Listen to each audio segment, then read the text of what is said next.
오늘 우리가 함께 읽으실 하나님의 말씀은 사도행전 9장 3절부터 20절입니다. 여러분, 우리 각자가 있는 바로 그 자리에서 우리 다 같이 힘있게 하나님의 말씀을 간절한 마음으로 같이 봉독할까요? 사울이 길을 가다가 다메섹에 가까이 이르더니 호련히 하늘로부터 빛이 그를 둘러 비치는지라. 땅에 엎드러져 들음에 소리가 있어 이르시되 사울아 사울아 내가 어찌하여 나를 박해하느냐 하시거늘 대답하되 주여 누구시니이까? 이르시되 나는 내가 박해하는 예수라. 너는 일어나 시내로 들어가라. 내가 행할 것을 내게 이를 자가 있느니라 하시니 같이 가던 사람들은 소리만 듣고 아무도 보지 못하여 말을 못하고 서 있더라. 사울이 땅에서 일어나 눈은 떴으나 아무것도 보지 못하고 사람의 손에 끌려 다메섹으로 들어가서 사흘 동안 보지 못하고 먹지도 마시지도 아니하니라. 그때 다메섹에 아나니아라 하는 제자가 있더니 주께서 환상 중에 불러 이르시되 아나니아야 하시거늘 대답하되 주여 내가 여기 있나이다 하니 주께서 이르시되 일어나 직가로 하는 거리로 가서 유다의 집에서 다섯 사람 사울이라 하는 사람을 찾으라. 그가 기도하는 중이니라. 그가 아나니아라 하는 사람이 들어와서 자기에게 안수하여 다시 보게 하는 것을 보았느니라 하신거늘 아나니아가 대답하되 주여 이 사람에 대하여 내가 여러 사람에게 듣사온즉 그가 예루살렘에서 주의 성도에게 적지 않은 해를 끼쳤다 하더니 여기서도 주의 이름을 부르는 모든 사람을 결박할 권한을 대제사장들에게서 받았나이다 하거늘 주께서 이르시되 가라. 이 사람은 내 이름을 이방인과 임금들과 이스라엘 자손들에게 전하기 위하여 택한 나의 그릇이라.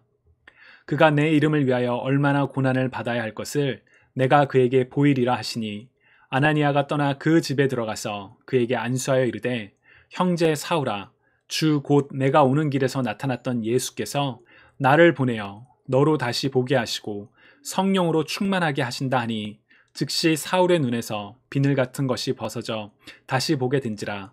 일어나 세례를 받고 음식을 먹음에 강건하여 지니라. 사울이 다메섹에 있는 제자들과 함께 며칠 있을새 즉시로 각 회당에서 예수가 하나님의 아들이심을 전파하니. 주님의 말씀입니다. 하나님 감사합니다. 사회적 거리는 멀어져도 마음의 거리는 더 가까워지고 있습니다. 라는 표현 여러분 혹시 들어보신 적 있으신가요? 어느 한 기업의 광고 문구라고 합니다.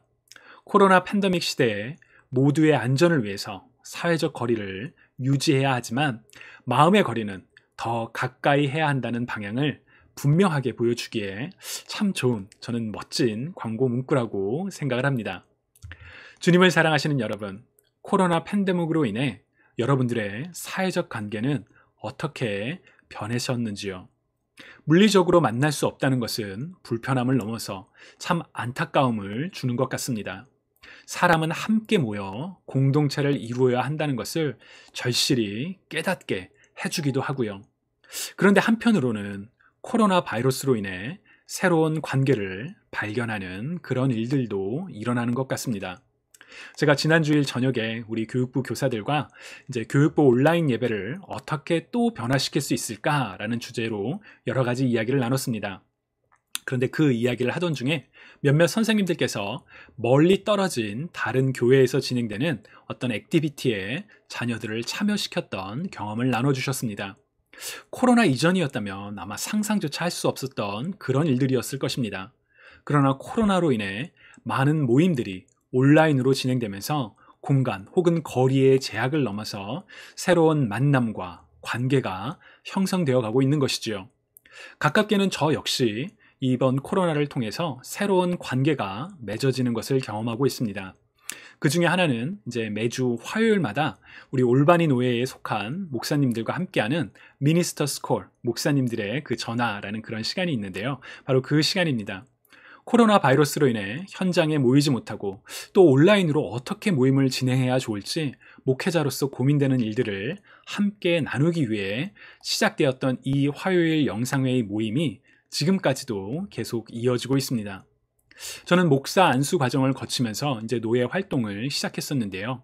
한 달에 한 번 있는 노예 모임에 참석하는 것으로는 사실 노예에 소속된 다른 외국인 목사님들과 교류하는 것이 참 쉽지가 않았습니다. 그러나 매주 화요일마다 온라인으로 이분들을 만나면서 교회의 코로나 대응과 또 여러 이슈들에 대해서 같이 이야기를 나누면서 이분들과 참 친해지게 되었습니다. 이전에는 그냥 우리는 같은 노예 소속이야, 노예만 같을 뿐, 거리가 먼 그런 목사님들이었지만 지금은 우리가 동역자라는 인식이 우리 안에 더 많이 생겼습니다. 특히나 지난 화요일 모임에서 그 목사님들께서 저의 안부를 물으시며 또 저를 위해서 함께 기도해 주시는 목사님들의 모습을 보면서 정말 우리가 동역자구나 라는 그런 인식이 제 마음에 깊게 그리고 아주 따뜻하게 다가왔었습니다. 주님이 사랑하시는 여러분, 여러분들의 동역자는 누구인가요? 여러분들께 동역자가 있으신가요? 제가 10초 정도 드릴 테니 한번 생각해 보시겠어요? 나의 동역자는 누구인가?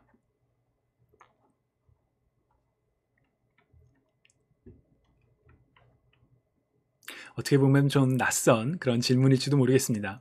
신약 성경에서 동역자로 번역되는 그리스어 수네르고스는 함께 일하다를 뜻하는 두 단어가 합쳐진 말로 함께 일하다 혹은 돕다라는 뜻입니다. 그리고 이 단어는 바울의 편지에서 종종 등장하는 단어입니다. 예를 들어 로마서 16장 3절에서 바울은 너희는 그리스도 예수 안에서 나의 동역자들인 브리스가와 아굴라에게 문안하라 라고 말합니다. 바울의 편지의 인사말 혹은 맺은말에 바울은 이처럼 동역자를 소개하거나 혹은 격려하면서 함께 일하고 서로 돕는 동역의 중요성을 우리에게 잘 보여줍니다. 그리고 오늘 우리가 함께 읽은 사도행전 9장에서도 이 동역자의 중요성과 의미를 우리는 발견할 수가 있습니다. 사도행전 9장을 통해 부르심과 동역이라는 주제로 오늘 함께 말씀을 나누고자 합니다. 사도행전 9장은 사울 혹은 바울이 다메섹 곧 다마스커스로 가다가 예수 그리스도를 만나 인생이 변하게 되는 그런 순간을 잘 묘사하고 있습니다.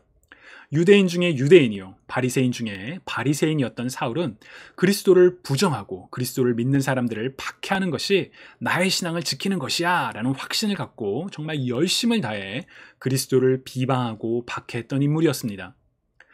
사도행전 9장 1절과 2절을 보시면 사울은 주님의 제자를 위협하면서 살기를 띠고 있었고 대제사장의 허락을 받아서 다마스커스에 있는 그리스도인들을 붙잡아 끌고 오려는 악한 계획을 세우기도 했습니다. 그런데 그 목적이 거의 실현되기 직전에 곧 사울이 다마스커스에 도착하기 직전에 사울은 예수님을 만나게 됩니다. 예수님께서는 환한 빛 가운데 사울에게 다가오사 사울아, 사울아, 내가 어찌하여 나를 박해하느냐 라고 물으십니다. 사울은 주여 누구이십니까? 여기서 주는 예수님인지를 모르고 이제 특별한 존재가 나타났기 때문에 주여 누구이십니까? 라고 반문을 하는 것이죠. 예수님께서는 나는 내가 핍박하는 예수다 라고 답변을 하시고 이어서 일어나서 성 안으로 들어가거라 내가 해야 할 일을 일러줄 사람이 있을 것이다 라고 말씀하셨습니다. 이처럼 사울이 그리스도 예수를 만나 그의 삶이 변하게 되는 과정은 사도행전 22장과 26장 곧 사울이 사람들 앞에서 신문을 받게 될 때 다시 한번 또 반복되는 장면이기에 아마 성경을 특히나 사도행전을 여러 번 읽어보신 분들에게는 참 익숙한 그런 내용일 거라고 생각을 합니다. 그런데 그 익숙함 속에서 우리가 결코 놓쳐서는 안 되는 두 가지 중요한 원리가 담겨 있습니다. 바로 첫 번째는 부르심입니다. 부르심. 여러분 혹시 부르심의 경험, 곧 하나님께서 여러분을 부르셨던 경험을 가지고 계신가요? 우리 한 10초 정도 한번 생각해 볼까요? 하나님께서 나를 부르셨던 때, 여러분 언제가 떠오르시나요?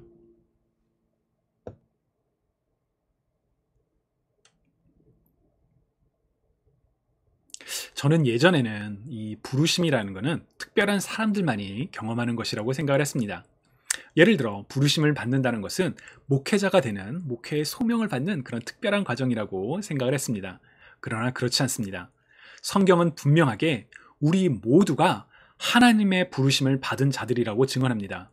로마서 8장 30절을 우리말 성경으로 읽어보면 하나님께서는 미리 정하신 그들을 또한 부르시고 부르신 그들을 또한 의롭다 하시고 의롭다 하신 그들을 또한 영화롭게 하셨습니다. 아멘. 모든 믿는 자들을 구원하시기 위해 자기 아들조차 아끼시지 않고 우리에게 보내신 하나님께서는 우리 모두를 다 부르사 우리를 의롭다 선언하시고 영화롭게 하셨다라고 성경은 분명하게 증거를 합니다. 주님이 사랑하시는 여러분, 우리 모두는 부르심을 입은 사람들입니다. 하나님의 자녀로 세상의 빛과 소금으로 우리 각자가 처한 장소에서 그리스도의 향기를 전하도록 우리는 부르심을 받았습니다. 중요한 것은 이 부르심이 우리의 의지와 상관없이, 계획과 상관없이 전적으로 하나님의 주권으로 이루어진다는 사실입니다. 그래서 부르심은 갑작스러울 때가 있습니다. 우리의 계획이나 의지와 상관없이 주어지기에 우리에게 부르심은 갑작스럽게 다가올 때가 있습니다. 오늘 본문의 사울의 경우만 하더라도 그리스도인들을 박해하기 위해서 대제사장의 공문을 받고 이제 다마스커스에 도달하기 직전에 모든 일이 자신의 계획대로 잘 풀릴 것 같은 바로 그 순간에 갑작스럽게 주님께서 다가오셨습니다. 여러분, 우리 삶의 순간에도 하나님의 부르심은 이처럼 갑작스러울 수가 있습니다. 예상하지 못했던, 준비하지 못했던 바로 그 순간에 주님께서는 우리를 부르실 수가 있습니다. 그러나 당황하거나 놀라지 마시기 바랍니다. 왜냐하면 우리 하나님은 계획이 있으신 하나님이시기 때문입니다. 여러분, 우리 지난주의 말씀 기억하시나요? 우리가 지난주에도 사도행전 8장을 통해 계획이 있으신 하나님, 우리 하나님 계획이 있으시구나 라는 그런 내용을 함께 나누었었죠. 동일하신 하나님, 신실하신 하나님께서 오늘 본문에서도 계획이 있으시다는 것을 분명하게 보여주십니다. 사도행전 9장 6절을 보시면 주님께서는 사울에게 나타나신 후 일어나 성으로 들어가거라, 내가 해야 할 일을 일러줄 사람이 있을 것이다 라고 말씀하셨습니다. 사울에게 다마스커스로 가던 길 중에 주님을 만난 것은 갑작스러운 일이었습니다. 그러나 하나님께서는 이제 사울에게 일어날 일을 하나님의 계획이 있으심을 말씀해 주시는 것이죠. 이것은 계획된 거야. 이제 너는 누구를 만나게 될 거야 라고 말씀해 주시는 것이죠. 저는 이전까지 사울이 박해자에서 복음 전도자로 변하게 된 것이 예수님을 만났기 때문이라고 생각해 왔습니다. 맞는 이야기죠. 사울은 예수님을 만나 변화가 되었습니다. 그러나 오늘 본문을 보시면 예수님을 만나서 하나님의 계획에 따라 일어난 일을 우리는 주목할 필요가 있습니다. 하나님께서는 예수님을 만나는 일과 더불어 한 사람을 보내사 사울의 눈을 뜨게 하셨습니다. 예수님과의 만남만으로도 충분했을 수 있겠지만 하나님께서는 사울이 믿는 사람 중에 한 사람, 곧 교회 공동체의 한 사람을 만나도록 하셨습니다. 저는 이게 바로 동역의 원리가 담겨 있다고 생각하거든요. 이 이야기는 이제 잠시 후에 더 자세히 나누도록 하겠습니다. 그리고 하나님께서 우리를 부르실 때 그 부르심은 갑작스럽지만 하나님의 계획 안에 있다는 것, 이 이야기를 말씀드렸죠. 이제 부르심의 마지막 과정이 하나 있습니다. 바로 하나님의 뜻에 순종하는 것입니다. 오늘 보면 8절과 9절을 보시면 땅에서 일어난 사울은 볼 수 없게 되었고 사람들의 손에 이끌려 다마스커스 성에 들어가게 됩니다. 그곳에서 사울은 3일 동안 보지 못하고 먹지도 마시지도 아니했다라고 합니다. 사울이 보지 못하게 된 것은 하나님의 뜻이었습니다. 그러나 사울은 거기에서 멈추지 않고 자기 스스로, 자기의 의지로 먹지도 마시지도 않았습니다. 그 사흘 동안 사울은 무슨 생각을 했을까요?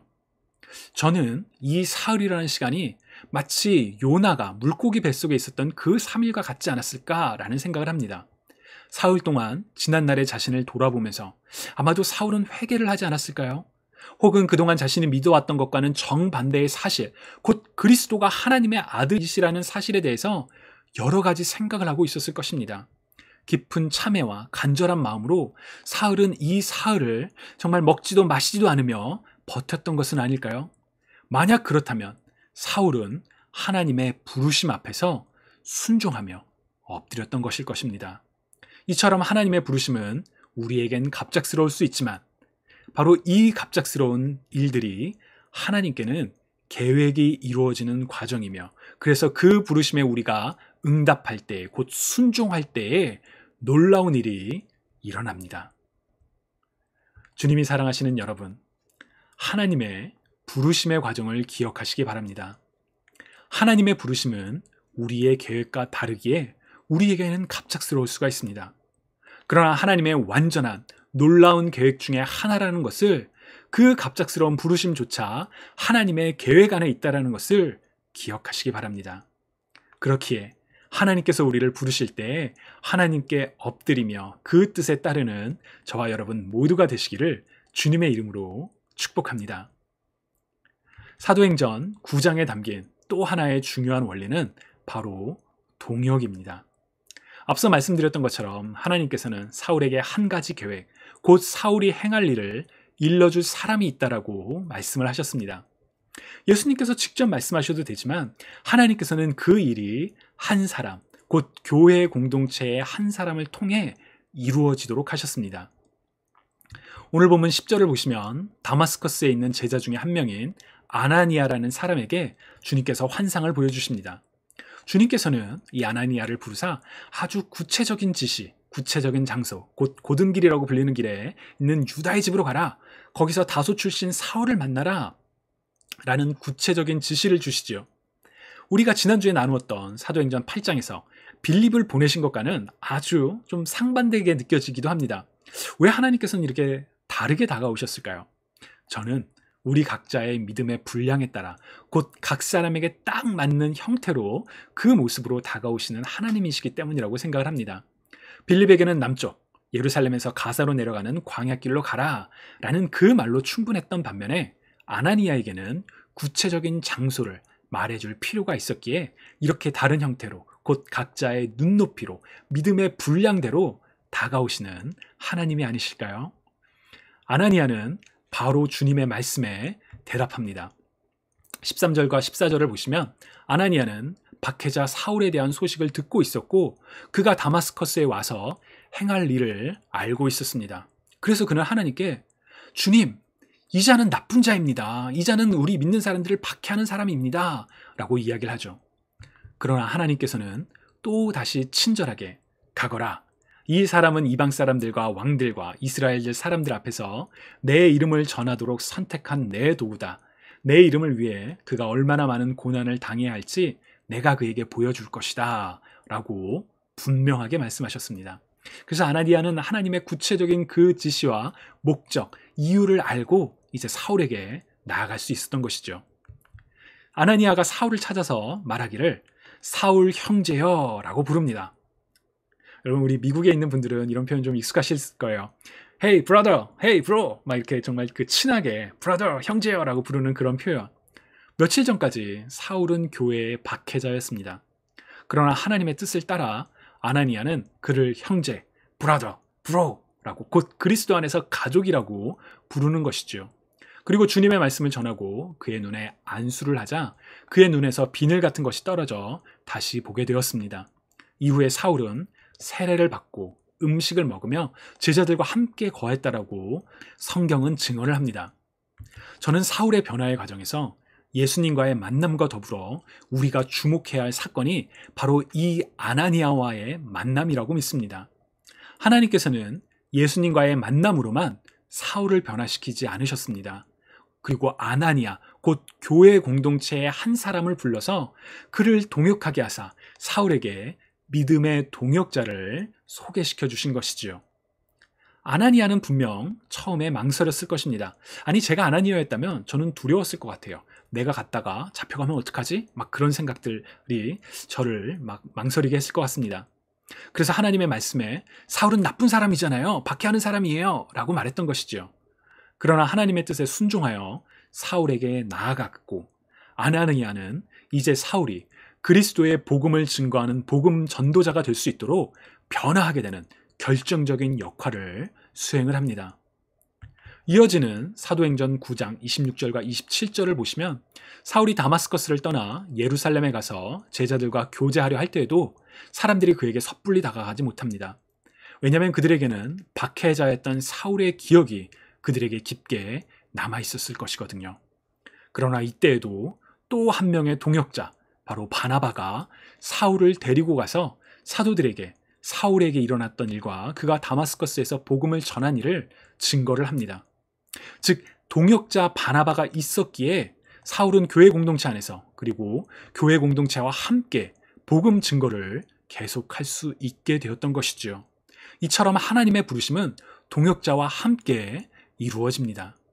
주님이 사랑하시는 여러분, 여러분들께서는 동역자들과 함께하고 계시는지요? 한국 사회 그리고 한국 교회의 안타까운 문화 중에 하나가 바로 유교의 영향으로 인해 지나친 상하 구조입니다. 많은 사람들은 무의식적으로 평신도보다 집사가 높고 집사보다 장로가 높고 장로보다 목회자가 높다라고 생각을 합니다. 그러다 보니 교회 안에 서로가 서로를 동료, 곧 동역자라고 생각하기보다는 누군가는 명령을 내리고 누군가는 누군가의 명령을 들어야 하는 상하 구조로 만드는 그런 안타까운 경향이 있습니다. 그러나 우리 장로교 헌법에 분명히 기록되어 있는 것처럼 교회의 직제 사역은 그리스도 안에서 공동체를 더욱 풍성하도록 섬기기 위한 것입니다. 그렇게 우리는 교회 안에서 함께 동역해야 합니다. 서로가 서로에게 돕는 사람이 되어야 하며 함께 의지하고 함께 뜻을 모아 하나님의 뜻이 이루어지도록 하나님의 사랑이 나누어지도록 동역해야 합니다. 여러분들이 담당하고 있는 교회의 사역을 통해 동역자를 만나고 계신지요? 동역자를 만나시고 또 함께 동역하실 수 있기를 축복합니다. 동역자를 만난다는 것은 정말 저는 큰 축복이라고 생각합니다. 동역하다 라는 그 시네로고스라는 원어에 담긴 의미처럼 동역은 함께 일하는 것, 서로를 돕는 것입니다. 오늘 본문에서 하나님께서는 사울에게 아나니아를 보내셨습니다.